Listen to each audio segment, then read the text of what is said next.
Des maths et bienvenue dans ce nouvel épisode. La période de la guerre de la Ligue en Bretagne, donc la fin du XVIe siècle, est une des périodes dont les historiens bretons se sont le moins emparés, et c'est fort dommage. Parce que entre le duc de Mercœur qui crée son propre parlement à Nantes, l'indépendance de Saint-Malo ou encore les exactions d'un des plus grands cruels que la Bretagne ait porté, j'ai nommé Guy de la Fontenelle, il y a de quoi faire. Et il y a d'ailleurs tellement de choses à dire sur cette période que j'ai décidé de faire 2 vidéos. Alors pas coupées de manière chronologique, mais en vous parlant de personnages et d'événements évoluant au sein de cette guerre à des endroits différents. Et dans celle-ci, je vais vous présenter les causes, le déroulement ainsi que la fin de cette guerre, en vous parlant de celui qui sera à la tête de la Ligue en Bretagne, le duc de Mercœur. C'est parti!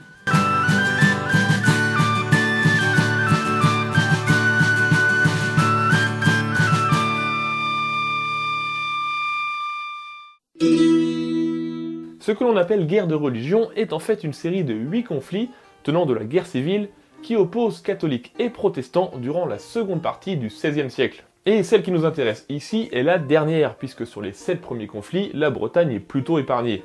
Mais je vais quand même devoir vous présenter les causes de cette guerre civile. Le protestantisme naît en 1517, lorsque le docteur en théologie allemand Martin Luther publie les 95 thèses afin de remettre en question les abus du pouvoir temporel. Ces idées se répandent comme une traînée de poudre, et je ne vais pas rentrer dans les détails ici, mais beaucoup de nobles à travers l'Europe décident de rejoindre cette réforme, ce qui ne va pas plaire à beaucoup de catholiques. Et dans le royaume de France, le protestantisme touche bientôt de puissantes familles, créant des clivages au sein de la noblesse. De plus, c'est une période d'affaiblissement royal, et plusieurs familles veulent en profiter pour asseoir leur pouvoir.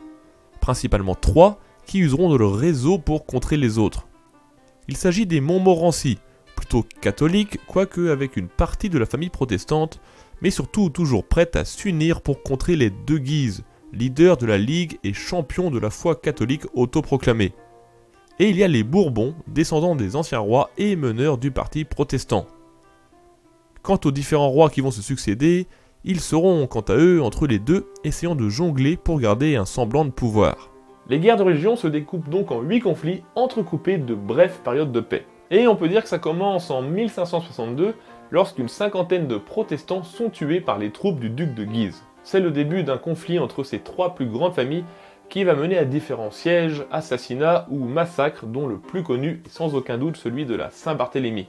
Durant cette période de troubles, la Bretagne est plutôt épargnée, et est, elle, dans une période prospère de son histoire. Car comme vous le savez, la Bretagne est tombée dans le giron de la royauté française en 1532, tout en conservant certaines libertés particulières. Et ces dernières sont assurées par 2 institutions, le Parlement de Bretagne et les États de Bretagne. Les États s'occupent principalement des finances et de la garantie que la liberté bretonne soit respectée par le roi de France. Cela signifie entre autres qu'il ne peut y avoir de nouvel impôt sans leurs accords, que les Bretons ne peuvent être jugés qu'en Bretagne et selon la très ancienne coutume de Bretagne, que les bénéfices ecclésiastiques ne soient attribués qu'à des Bretons et qu'il ne doit être exigé par le roi aucun service armé hors de Bretagne. Le roi se fait représenter en Bretagne par un gouverneur et c'est lui qui préside les États qui se réunissent le plus souvent à Rennes. Quant au Parlement, créé en 1554 et basé également à Rennes à partir de 1561, il s'agit d'une cour de justice qui deviendra au gré du temps défenseur des libertés bretonnes également. Et la Bretagne suit sa lancée économique initiée par l'âge d'or de son indépendance, devenant une des plus grandes flottes marchandes d'Europe. Pour l'exemple, en 1533 à 1534, à Armenhuiden, principal avant-port d'Anvers, le plus grand centre commercial d'Europe au XVIe siècle, sur 995 navires enregistrés, 815 sont sous pavillon breton, soit 81%. De 1530 à 1559, la moitié des navires affrétés à La Rochelle pour l'étranger sont bretons.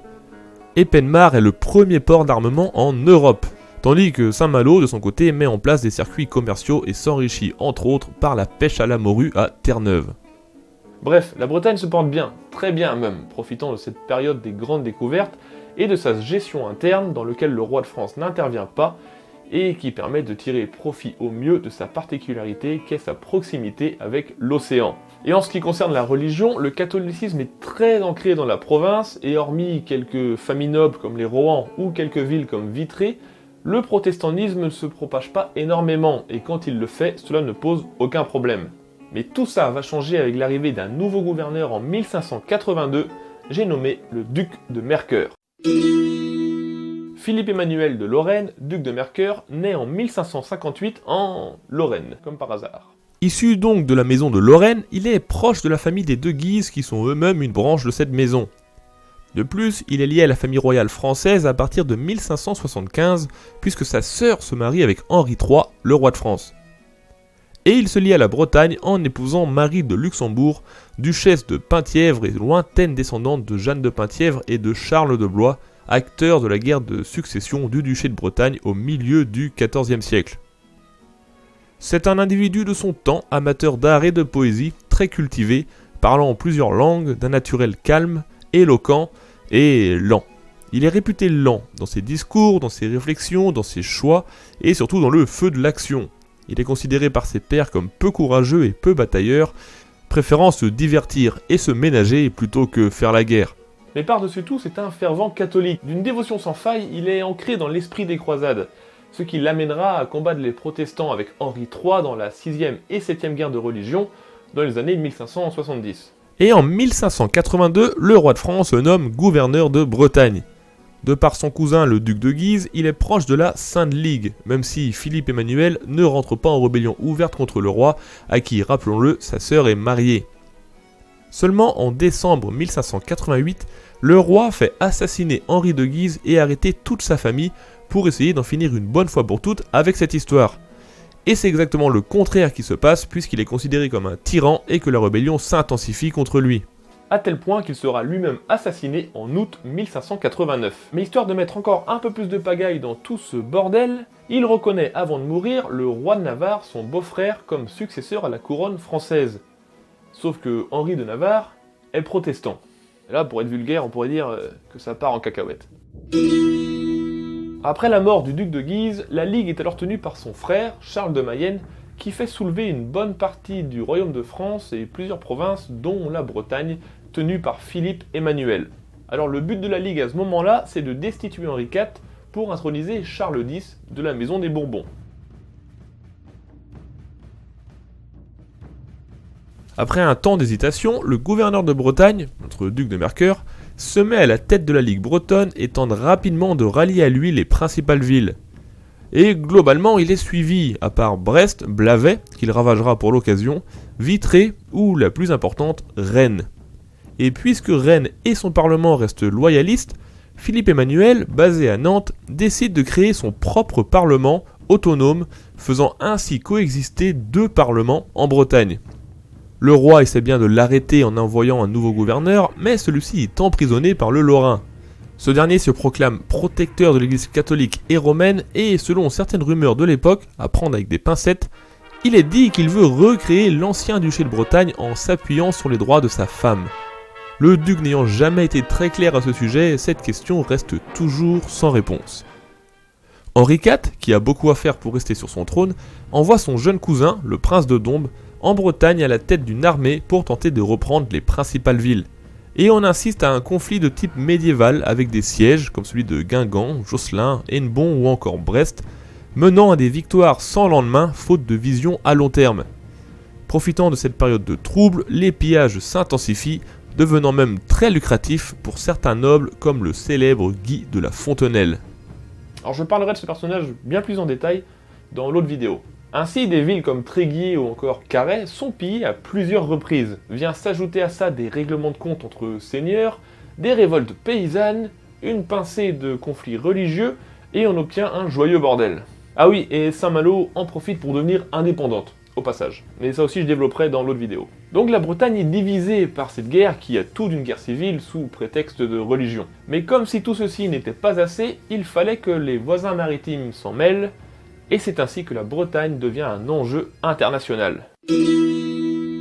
Car comme les troupes du duc de Mercœur et celles du prince de Dombes sont à force à peu près égale et que personne ne prend l'avantage sur l'autre, ces derniers vont chercher des alliés. C'est donc vers l'Espagne que Philippe Emmanuel va se tourner, promettant à Philippe II, le roi d'Espagne, à peu près tout ce qu'il demande, allant jusqu'à lui prêter serment de fidélité et à lui promettre la Bretagne en cas de victoire. Les Espagnols envoient 7000 soldats qui s'installeront à Blavet, aujourd'hui Port-Louis. Pour l'Espagne, la Bretagne est importante, pouvant servir de base à sa flotte, et ainsi contrer directement l'Angleterre après la destruction de leur invincible armada en 1588. Évidemment, les Anglais ne peuvent pas laisser les Espagnols s'installer si près de chez eux. De plus, la reine Elisabeth est protestante et répondant à l'appel à l'aide d'Henri IV, fait débarquer des troupes à Paimpol, qui au plus fort du conflit seront approximativement 15 000. Les Espagnols aidant la Ligue et les Anglais les loyalistes, ce conflit prend une autre tournure et quelques batailles rangées ont lieu en Bretagne comme à Merdrignac, sans toutefois être décisives. Et pourtant, le 23 mai 1592 a lieu la bataille de Craon en Mayenne. Le duc de Mercœur, aidé de ses alliés espagnols, fait face à l'avancée des troupes d'Henri IV et de ses alliés anglais. Et les 3000 hommes espagnolo-bretons infligent une sévère défaite aux 7000 hommes anglo-français. Cette victoire qui conforte le duc de Mercœur dans son rôle de chef de la Ligue bretonne aurait pu marquer un tournant décisif dans cette guerre, mais c'est en réalité le début du déclin pour Philippe Emmanuel. Puisqu'en 1593, un événement va tout changer. Henri IV, afin d'apaiser un peu tout le monde, abjure solennellement le protestantisme pour se convertir au catholicisme. Il récupère Paris en 1594, jusque-là aux mains de la Ligue, exprime son pardon royal pour ses opposants le rejoignant et reçoit l'absolution par le pape en 1595. Autant dire qu'il y a beaucoup moins de raisons de se battre contre lui, et l'absence de victoire importante du côté de la Ligue amène beaucoup de nobles à le rejoindre. La victoire de Fontaine Française le 5 juin 1595 du roi de France sur le chef de la Ligue, Charles de Mayenne et ses alliés espagnols, met un terme quasi général à la Ligue, sauf en Bretagne. Car malgré la reprise une à une des villes portuaires par les Anglais, et donc la neutralisation maritime des Espagnols, le duc de Mercœur refuse de déposer les armes. Philippe Emmanuel de Lorraine est alors le dernier ligueur, ne tenant plus que quelques villes, dont Nantes, où il tient toujours sa cour. Mais à partir du traité de Vermins en 1598, dans lequel Henri IV signe une paix avec Philippe II d'Espagne, le duc de Mercœur se retrouve vraiment tout seul. Et c'est seulement lorsque Henri IV marche vers la Bretagne à la tête de ses troupes que Mercœur accepte de négocier sa reddition. Et c'est ainsi que le 20 mars 1598, il se rencontre à Angers, où le duc de Mercœur et ses alliés acceptent de se soumettre en échange de plus de 4 millions de livres, du mariage de sa fille avec un fils bâtard d'Henri IV et de la préservation du domaine de sa femme en Bretagne. Et malgré toutes ces grosses conditions, le roi accepte afin d'avoir enfin la paix.